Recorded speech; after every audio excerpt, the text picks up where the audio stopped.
ज्ञानवापी मस्जिद मामले में अब इतिहास की परतें खुलने वाली हैं। सच्चा इतिहास सामने वाला है और झूठ बेनकाब होने वाला है, झूठ का पर्दाफाश होने वाला है और सच्चा इतिहास सामने आ ही जाएगा। लेकिन उससे पहले लोगों के मन में कई सवाल उठ रहे हैं, जिन सवालों को जानना आपके लिए बेहद ज़रूरी है, क्योंकि वाराणसी कोर्ट ने ASI सर्वे की मंजूरी दे दी है, जो कि ASI सर्वे ज्ञानवापी मस्जिद में होगा, लेकिन वह वजू खाने में नहीं होगा। तो सवाल नंबर 1 कि ASI क्या है, तो आपको बता दें ASI का पूरा मतलब है आर्कियोलॉजिकल सर्वे ऑफ इंडिया, और हिंदी में इसे भारतीय पुरातत्व सर्वेक्षण विभाग कहते हैं। यह ASI केंद्र सरकार के सांस्कृतिक मंत्रालय के अंतर्गत आता है, जिसका काम देश की पुरातात्विक संसाधनों का संरक्षण करना है। यह राष्ट्रीय महत्व के स्मारकों का रखरखाव करता है, उनकी देखरेख करता है।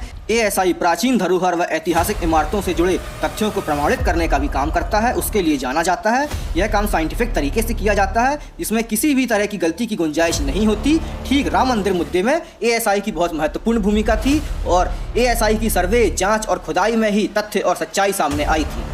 दूसरा सबसे बड़ा सवाल लोगों के मन में यह उठ रहा है कि जब कोर्ट ने पूरे ज्ञानवापी परिसर में ASI सर्वे की मंजूरी दे दी है, तो वजू खाने में ऐसा क्यों नहीं हो रहा, वजू खाने का ASI सर्वे क्यों नहीं हो रहा। तो आपको बता दें, कोर्ट ने ज्ञानवापी मामले में सर्वे का आदेश तो दे दिया, लेकिन वजू खाने में सर्वे नहीं कराया जाएगा। दरअसल वजू खाने में कथित शिवलिंग को सर्वे इसलिए नहीं किया जाएगा क्योंकि ये मामला अभी सुप्रीम कोर्ट में है। सुप्रीम कोर्ट के आदेश पर वजू का पूरा एरिया पहले ही सील किया जा चुका है, तो वह सुप्रीम कोर्ट के आदेश के बाद ही सर्वे के अंडर आएगा, अन्यथा अभी ऐसा नहीं हो सकता। ज्ञानवापी मामले और वजू खाने में मिले शिवलिंग के मामले के अगर इतिहास पर नज़र डालें तो आपको बता दें, यह पूरा मामला शुरू होता है 1991 से, जब एक बनारस के स्थानीय पुजारी ने वाराणसी कोर्ट में एक याचिका दायर की थी। स्थानीय पुजारी ने अपनी याचिका में मस्जिद के पूरे एरिया में पूजा करने की परमिशन मांगी थी। याचिका में कहा गया था कि 16वीं सदी में आए मुगल बादशाह औरंगजेब ने शासनकाल किया और शासनकाल के दौरान काशी विश्वनाथ मंदिर के एक हिस्से को तोड़कर वहां मस्जिद बना दी। 1991 के बाद यह मामला कई बार तूल पकड़ता रहा, कई बार सुर्खियां बटोरता रहा,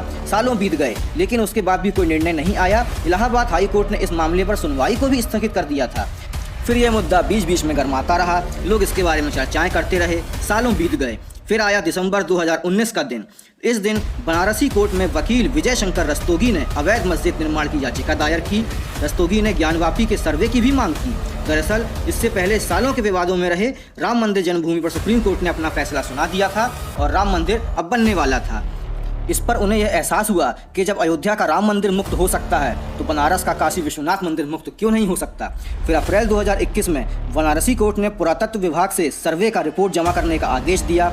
मुस्लिम पक्ष ने इसका विरोध किया। फिर आता है 18 अगस्त 2021 का दिन, जिस दिन 5 महिलाओं ने मां श्रृंगार गौरी के मंदिर में पूजा करने के लिए परमिशन मांगी। याचिका में उन्होंने यह भी कहा कि कोर्ट के आदेश तक मंदिर परिसर में मौजूद देवी देवताओं की मूर्तियों को खंडित ना किया जाए, किसी प्रकार का नुकसान ना पहुंचाया जाए। समय बीतता रहा, तारीखें बढ़ती रहीं। फिर वह दिन आया जब पिछले साल ज्ञानवापी मस्जिद परिसर के वजूखाने से दिव्य शिवलिंग के दर्शन हुए और दिव्य शिवलिंग प्राप्त हुआ, और वह जो है पूरी मीडिया और सोशल मीडिया पे छा गया। हालांकि मुस्लिम पक्ष का कहना है कि वह एक पुराना पड़ा फव्वारा है, लेकिन ऐसा फव्वारा और किसी मस्जिद में तो देखा नहीं गया।